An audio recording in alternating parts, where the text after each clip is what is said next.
The council chamber of the Galactic Assembly was a monument to eons of civilization. Its ceiling was not stone or metal, but a living window into the void, a swirling tapestry of nebulae and distant suns that bathed the delegates in a cold, ancient light. Races from 1,000 worlds sat in their designated tiers: the lithe, crystalline Vel, the hulking, beetle-like Xylos, the gaseous, shimmering wisps, and 100 more. They spoke in a symphony of clicks, hums, and translated words. Their focus on the matter of expansion, trade routes, and the usual bureaucratic friction that came with managing a galaxy. The newcomer's seat, number 1047, had been empty for 3 cycles. It was a small, unassuming pedestal compared to the grand thrones of the founding races. Few had paid it any mind when the delegation from the world called Earth had first arrived, blinking and bewildered, offering their species profile and requesting membership. They had been granted observer status, a polite formality, nothing more. A pre-FTL species that had stumbled upon a dormant relay. They were considered barely sentient by the Council's older members.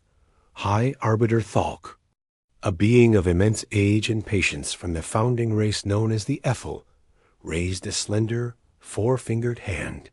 Silence fell.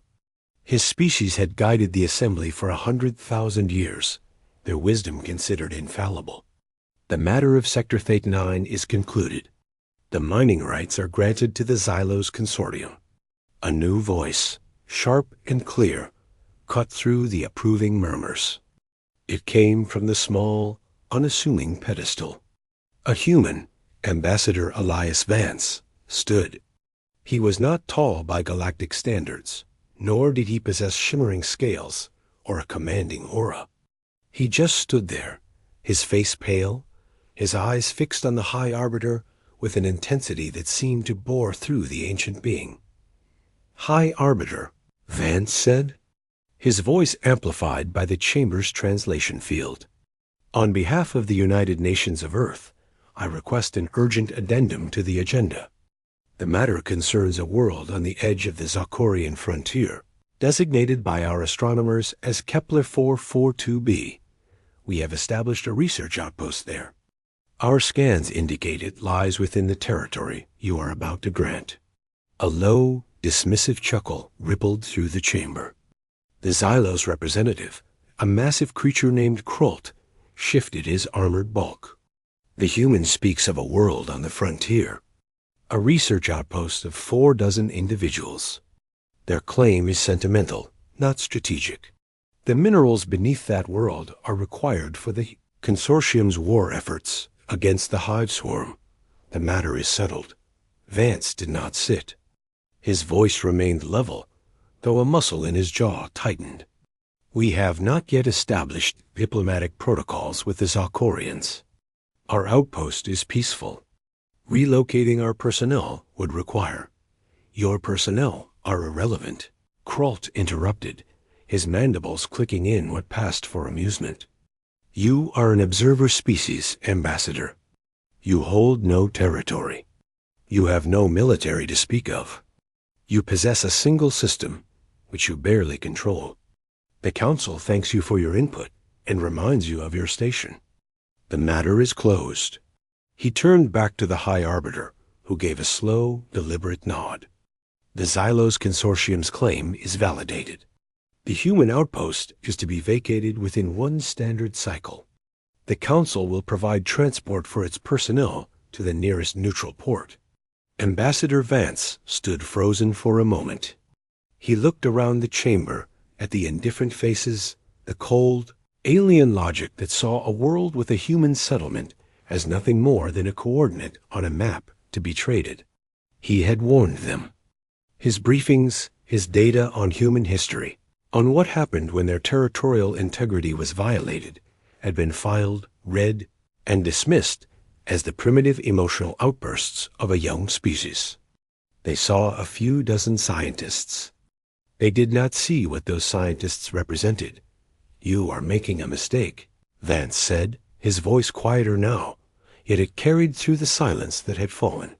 The elder of my people, the collective wisdom of our history, has a saying, "Do not kick the sleeping dog." We have warned you of the human response to such actions. We are not a species that surrenders its people or its soil. We do not forget. We do not forgive. Not when it comes to our own. The chamber erupted in dismissive noise. Croft let out a guttural laugh. A sleeping dog? We are the Xylos. We have crushed 1,000 rebellions. Your elder should have taught you to know your place in the hierarchy of the galaxy. The outpost will be cleared. This session is adjourned. As the delegates rose, their holographic interfaces flickering off, Vance remained standing. He placed a hand on the cool metal of the pedestal. He was not thinking of politics or trade routes. He was thinking of the researchers on Kepler 442b, Dr. Ares Thorne, who had sent him a message just last week, excited about a new microbial life form in the planet's deep caves. Ensign Maya Chun, who had just celebrated her daughter's 5th birthday via time-delayed video call. They were not coordinates. They were people. The transport vessel arrived at Kepler 442b not as a courtesy, but as a show of force. A Xylos dreadnought, a scarred, brutal thing of black metal and plasma cannons, hung in orbit above the small blue-green world. Its commander, a veteran of a dozen conquests, sent a curt ultimatum: evacuate in 6 hours or be removed. The human outpost was a cluster of domes, nestled in a valley by a river. Commander Sato watched the dreadnought on his screen, his face grim. "They're not giving us time to pack the cryo samples," he said to Dr. Thorne. "The geological data alone." "They don't care about the data, Commander," Thorne replied, his eyes on the monster ship. "They care about what's underneath it. And they want us gone." They tried to negotiate.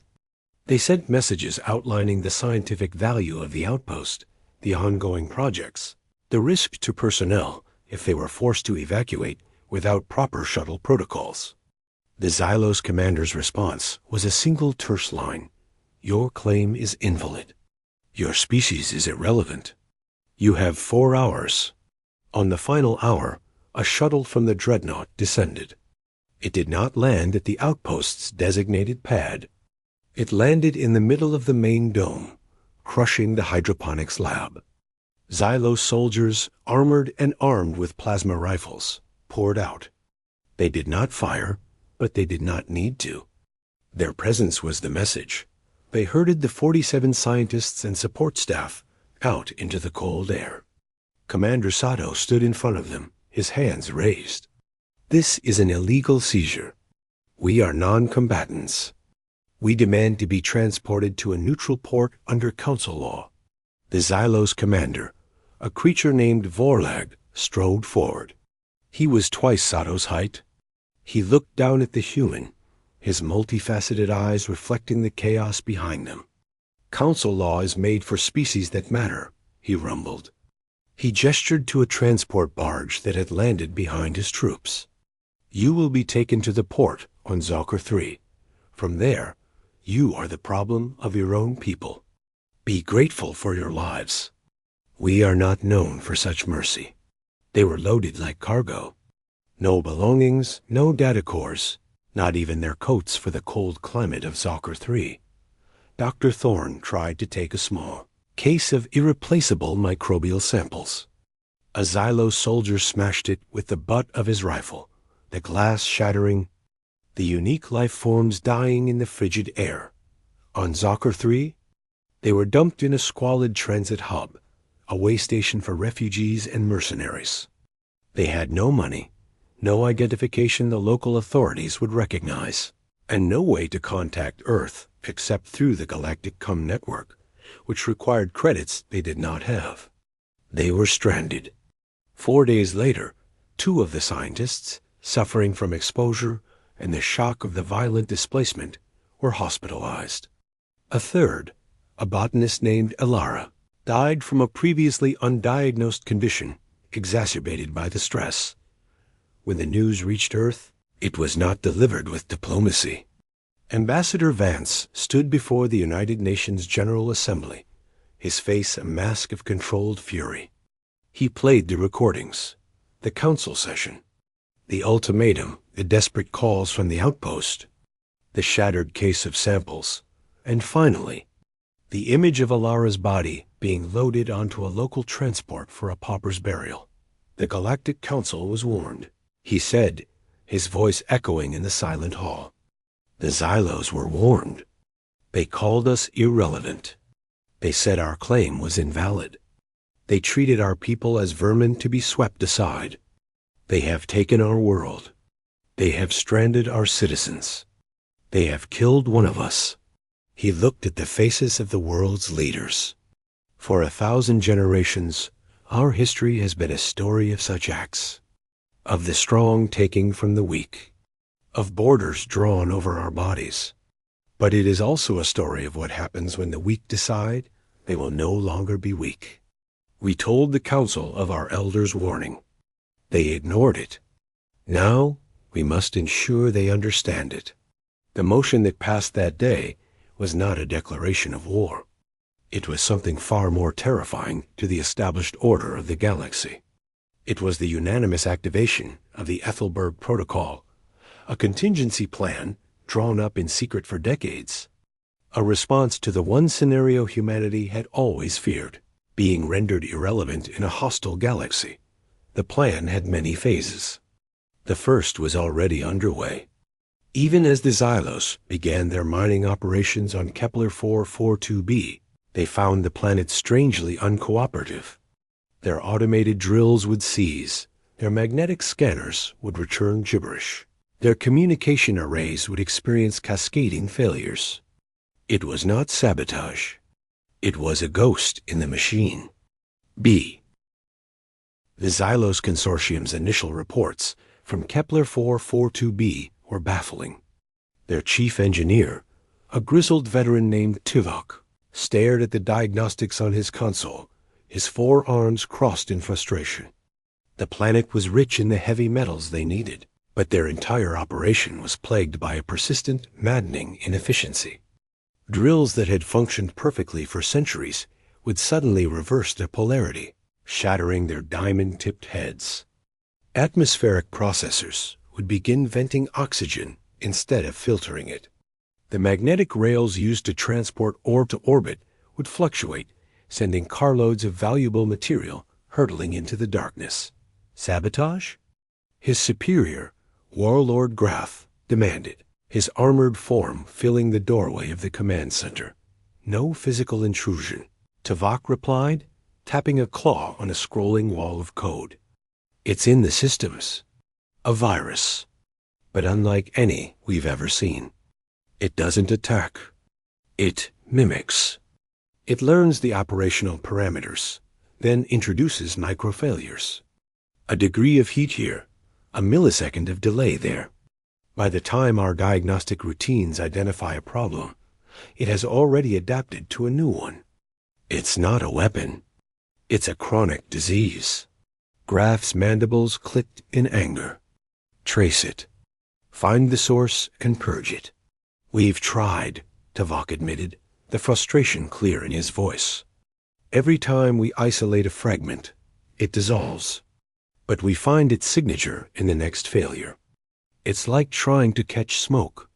We have to shut down all operations, purge all systems from core memory, and rebuild them without any connection to our primary network. The warlord slammed the fist against the wall, denting the metal. That would take months. The war against the Hive demands these resources now. I want that world operational within the week. He turned and left, issuing orders for a reinforcement fleet. The virus, he decided, was a minor nuisance. The real problem was the primitive world that had dared to claim the planet. A show of force would remind them of their place. He ordered a squadron of 5 warships to Earth's system. Their mission was not invasion. It was a display, a blockade, a silent, menacing reminder that the Xylos did not tolerate interference with their operations. The 5 Xylos, destroyers emerged from slipspace On the edge of the Sol system, their arrival a violent tear in the fabric of space. They immediately sent a message on all diplomatic channels. By order of the Xylos Consortium, the Sol system is under quarantine. No vessels are to leave your planet's gravity well. Any attempt to interfere with Consortium assets in Sector Theta 9 will be met with lethal force. You have been warned. They expected panic. They expected pleas for negotiation. What they got was silence. Earth's communications array, a powerful dish on the lunar surface, went dark. All civilian and commercial traffic ceased. The planet below, a blue marble teeming with nearly 10 billion souls, simply stopped broadcasting. The Xylos Squadron commander, a proud warrior named Kale, found the silence unsettling. He ordered a deep scan of the system. The results were puzzling. The humans possessed a significant number of spacefaring vessels, mining ships, cargo haulers, colony transports, but they were all clustered in high orbit around Earth and Mars, seemingly inert. Their weapons, such as they were primitive kinetic and missile-based systems, laughable against Xylos energy shielding. They're cowering, his first officer observed. As the Council predicted, Commander Kale was not so sure. His instincts, honed over centuries of combat, were screaming at him. The silence was too complete. The passivity was too absolute. It was the silence of a predator waiting, not the silence of prey hiding. He was about to order a probe launched toward Earth when his ship lurched. Alarms blared. His tactical display, a masterpiece of Xylos engineering, flickered and went dark. The bridge was plunged into emergency lighting. "Report!" He roared. "Systems failure, Commander. Core processors are overheating. Life support is fluctuating. Weapons are offline. Propulsion is. The navigation computer is feeding us random vectors. It's the same virus." Kale slammed his fist onto his chair's armrest. "All ships, cut your main power cores. Isolate all systems. Go to manual backup." For a long, terrible moment, the 5 mighty Xylos destroyers drifted in the void, blind and helpless. Then, from the cluster of inert human ships around Earth, a single vessel detached. It was not a warship. It was a converted asteroid mining barge, a bulky, ungainly thing covered in drill heads and cargo containers. It moved with a slow, ponderous grace toward the flotilla. On the bridge of the lead destroyer, Kale watched it approach on a single, jury-rigged optical monitor. "Hail them," he ordered. A human face appeared on the screen. It was a woman, her hair cropped short, her face bearing the weathered look of someone who spent her life in the void. She wore a simple engineer's jumpsuit. Behind her, Kale could see the cramped, jury-rigged bridge of the mining vessel, filled with displays and equipment that looked primitive yet somehow purposeful. "This is Captain Elara Voss of the independent salvage vessel Persephone," the woman said, her voice calm. "You are in violation of Sol system sovereignty. You will power down your remaining systems and prepare to be boarded. You have 30 seconds to comply." Kale stared, incredulous. A single mining ship was ordering him, a Xylos war commander, to surrender. "You are a fool, human. Our weapons will be back online in minutes. Our reinforcements will be here in days. You have achieved a momentary inconvenience. You cannot defeat the Xylos Consortium." Captain Voss smiled. It was not a pleasant smile. "Commander, you're not looking at the whole picture. You think this is about your ships? The virus in your systems was Phase 1. Phase 2 was getting you to come here, to our home system where we control the environment. Your ships are crippled. Your long-range communications are down. You're blind and deaf." She leaned closer to her own camera. "You asked your council for reinforcements. We know. We've been listening to your coded transmissions for the last hour. They are sending 6 more destroyers and a carrier. They will arrive in 4 days. They will find no trace of you. You will have simply vanished. A mysterious disappearance. A navigational hazard in an uncharted system. The Council will send the probe, find nothing, and mark this area of space as dangerous. They will not send another fleet.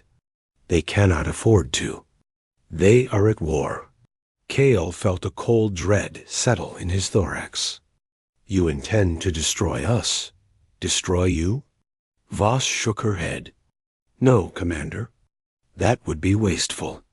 We are a practical species. Your ships, even crippled, are a treasure trove of technology. Your shields, your slip space drives, your energy weapons. We're going to take them apart. We're going to learn how they work. We're going to learn how to make them better. You and your crew will be our guests. You'll be treated fairly, but you will not be contacting your people. Your 20 seconds are up. The screen went dark. Kale looked around his bridge. His crew, the proud warriors of the Xylos, sat frozen at their stations, their technology a dead weight around them. For the first time in his long life, he understood what it meant to be truly outmaneuvered. They had prepared for a battle of ships and guns. They had not prepared for a species that thought in terms of asymmetrical warfare, of feints and traps, of turning an enemy's strength into their weakness. The human boarding parties arrived not in armored suits, but in standard pressure gear. They moved with practiced efficiency, not as soldiers, but as engineers and technicians. They didn't treat the Xylos with cruelty, but with the detached curiosity of mechanics examining a broken engine. They took data cores, power relays, weapon assemblies. They asked questions through translation devices, taking notes on clipboards. One of them, a young man with grease on his face, stopped in front of Kale. "Your ships are incredible," he said, genuine admiration in his voice. "So much power. So much advanced tech. But you know what your problem is?" Kale said nothing. "You built a system," the young man continued. "A perfect, orderly, hierarchical system.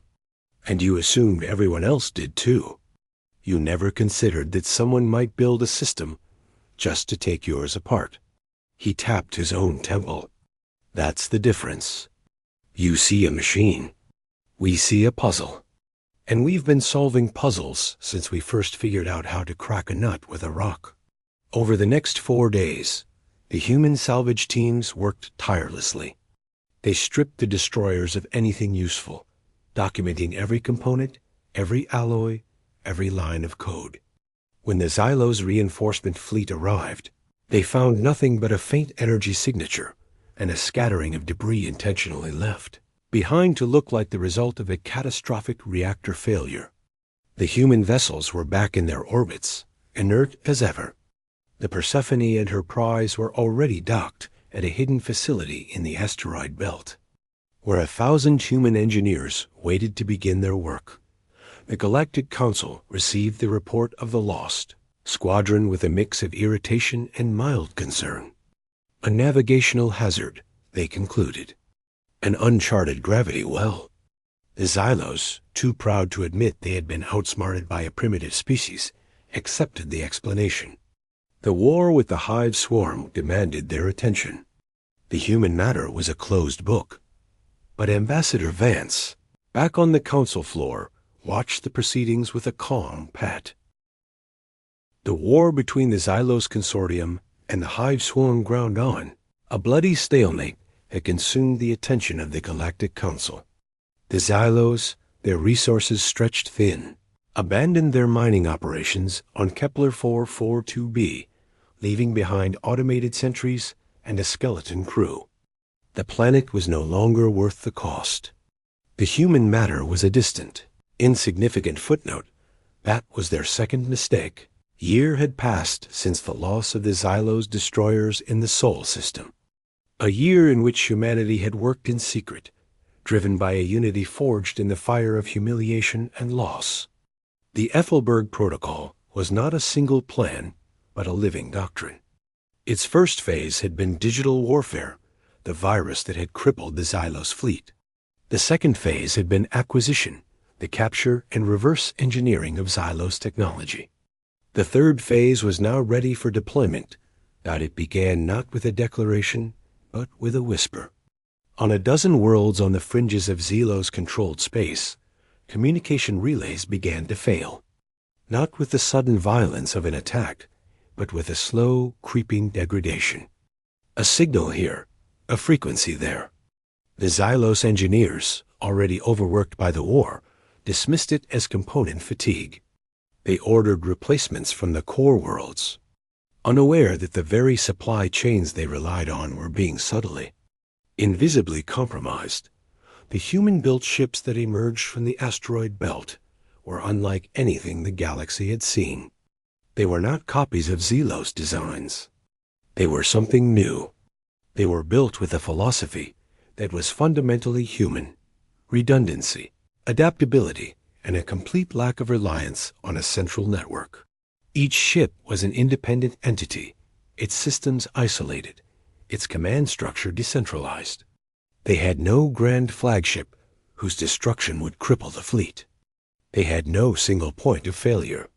They were, in essence, a swarm of 97 vessels, ranging from converted mining barges to sleek, new-built frigates, dropped out of slip space on the edge of the Zocorian frontier. Their target was not a Xylos military installation. It was a supply depot orbiting the planet of Zocker 5, a critical refueling and munitions hub for the consortium's war effort. The depot was protected by a stationary defense ring and a squadron of 6 destroyers, a formidable defense. The human fleet did not engage in a traditional battle. They didn't line up and exchange broadsides. Instead, they split into 3 groups. The first group, the smallest, launched a barrage of kinetic projectiles, dumbfire missiles, and railgun slugs at the defense ring. The Xylos point defense systems, designed to track and destroy guided munitions with sophisticated energy signatures, were baffled by the simple, unguided rocks flying at them at a fraction of the speed of light.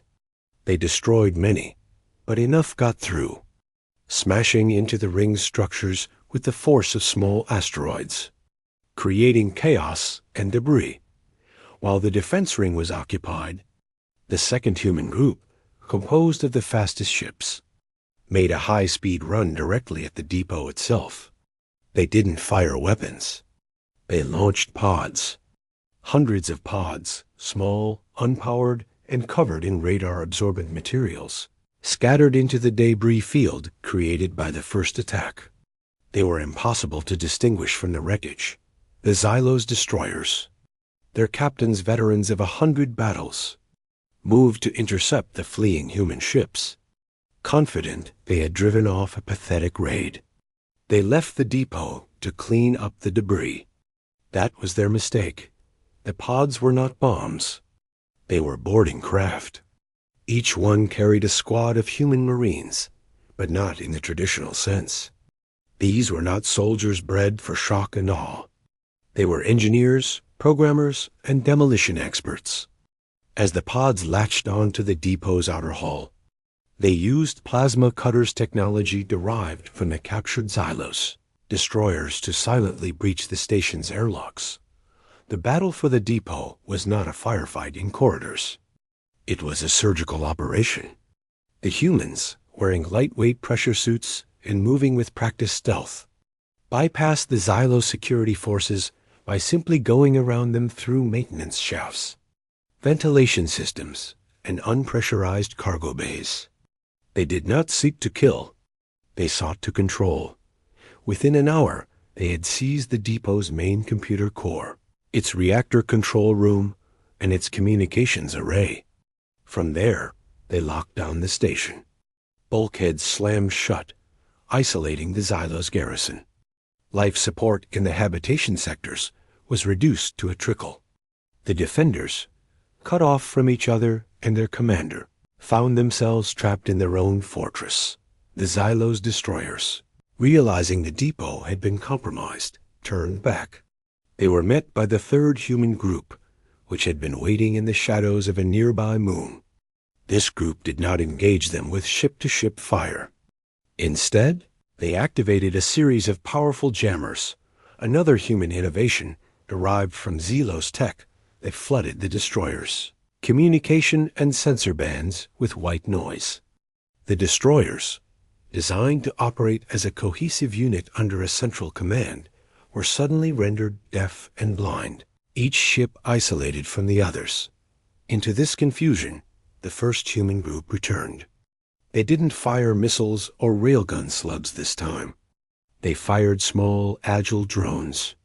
These drones latched onto the hulls of the destroyers, and using the same viral code that had crippled the first squadron, began to systematically hack their systems. But this time, the code was more sophisticated, designed not just to cripple, but to subvert. One by one, the destroyers' weapons went offline, then their engines, then their life support. Within 30 minutes, the entire squadron was dead in the void. The operation was over in less than 4 hours. The supply depot, a critical node in the Xylos war effort, was in human hands. Its garrison of 2,000 Xylos soldiers was captured. Its stockpiles of fuel, munitions, and spare parts were intact. The 6 destroyers were salvageable. The human fleet had not lost a single ship. The message that went out across the galaxy was not a boast. It was a simple, repeated broadcast on all channels, sent from the depot's own powerful transmitter. It was Ambassador Vance's face, calm and resolute, standing in the depot's command center. To the Xylos Consortium, to the Galactic Council, and to all species who bear witness, he began. 1 year ago, the Xylos illegally seized a human world, Kepler 442b. They expelled our citizens, stranded them, and one of them died as a direct result. The Council, when informed, dismissed our grievance. Our elders' warning was ignored. We were told our species was irrelevant. He paused, and the silence that filled the Kun channels across a dozen star systems was absolute. Today, we have seized the Xylos supply depot at Zocker 5. We have captured 6 Xylos, warships, and over 2,000 of their soldiers. We are not doing this to conquer. We are doing this to reclaim what was taken from us. We demand the immediate return of Kepler 442b and all rights to its territory.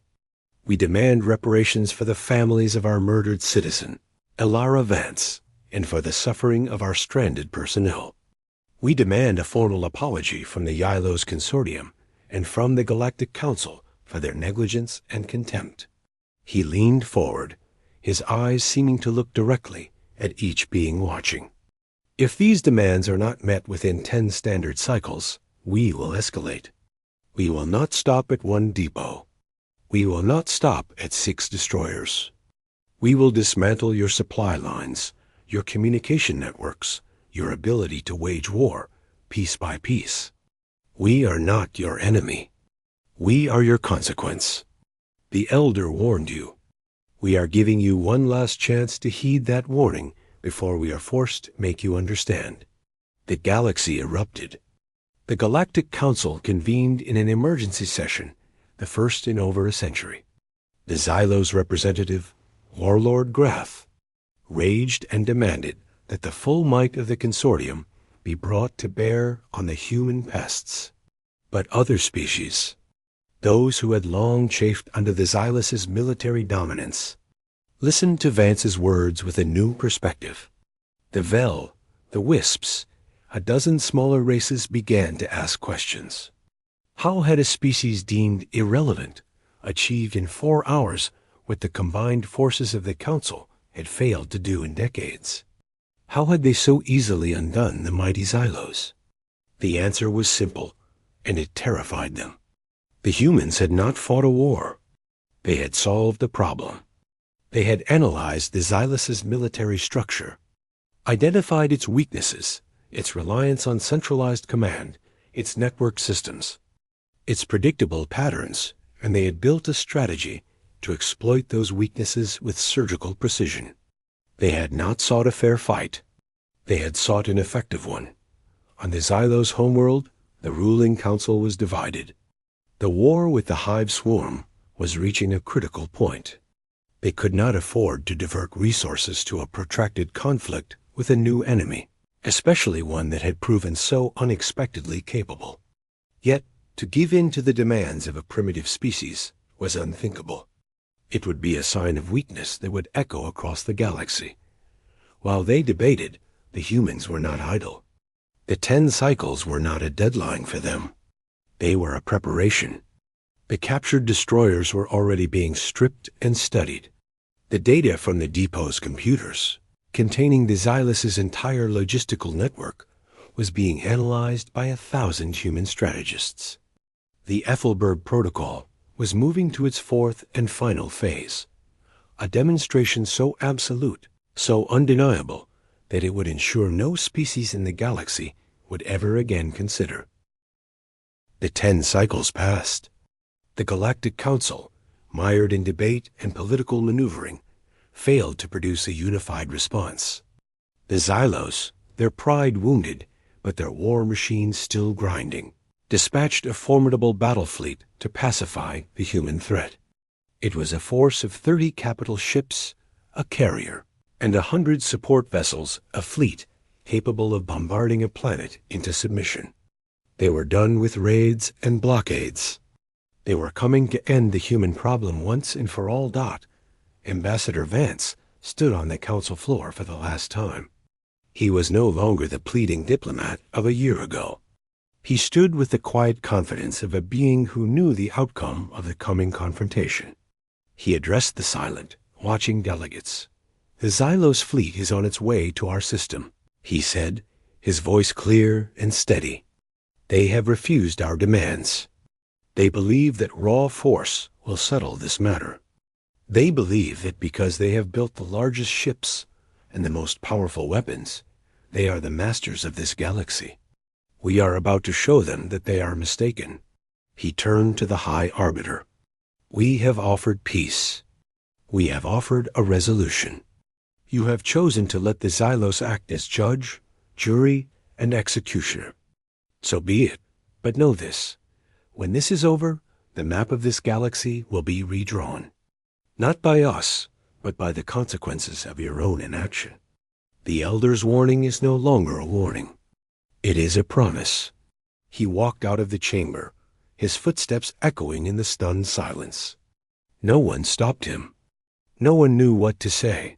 The Xylos battle fleet emerged from slipspace at the edge of the Sol system, a cloud of warships bristling with enough firepower to shatter planets.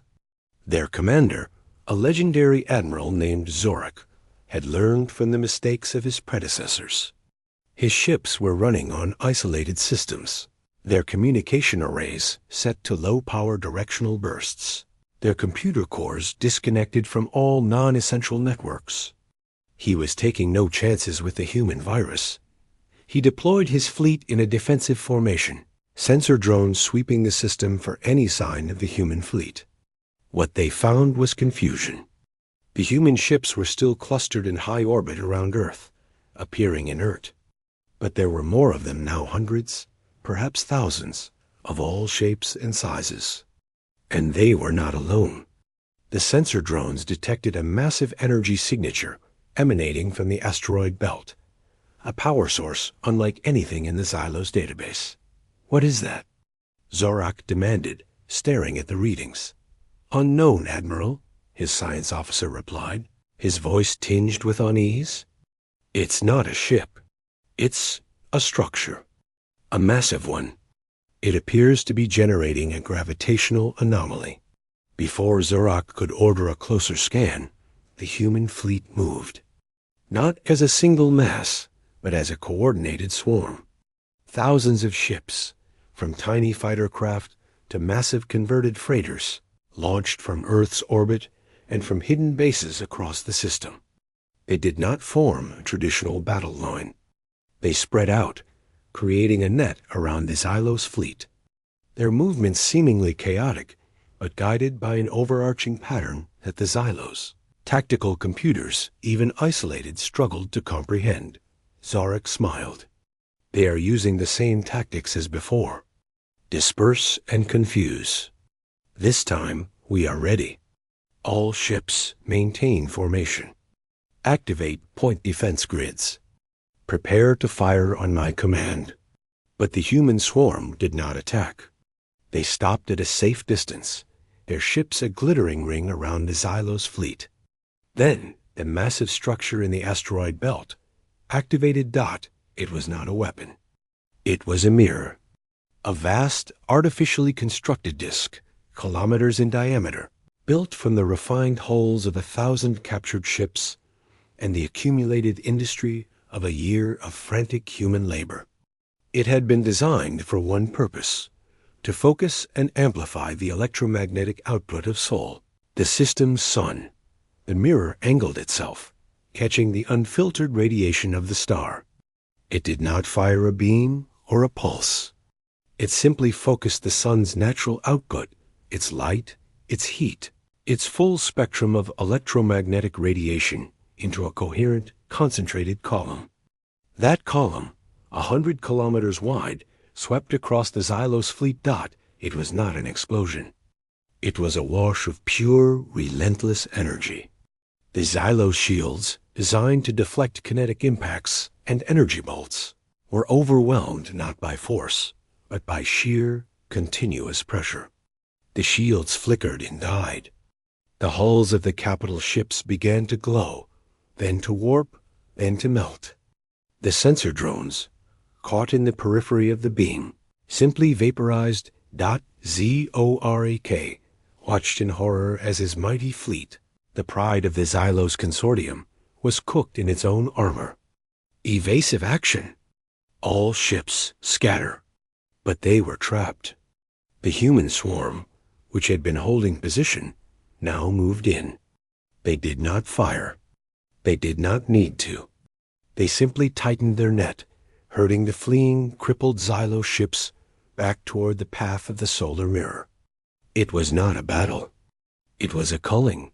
Within 30 minutes, it was over. The Xylos battle fleet was no more.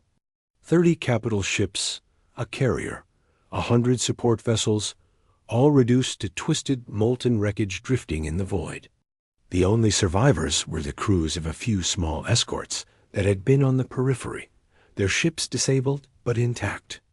They were quickly captured by the human swarm. The message that went out across the galaxy was not a broadcast from Ambassador Vance. It was a simple, silent data package sent to every council world, to every Xylos outpost, to every neutral port. It contained a single video file. The video showed the destruction of the Xylos fleet from the perspective of the solar mirror's control center. It was a silent, clinical recording. There were no speeches, no boasts. At the end of the recording, a line of text appeared, overlaid on the image of the dying Xylos ships. Asterisk, the Elder did not warn you because they were afraid of us.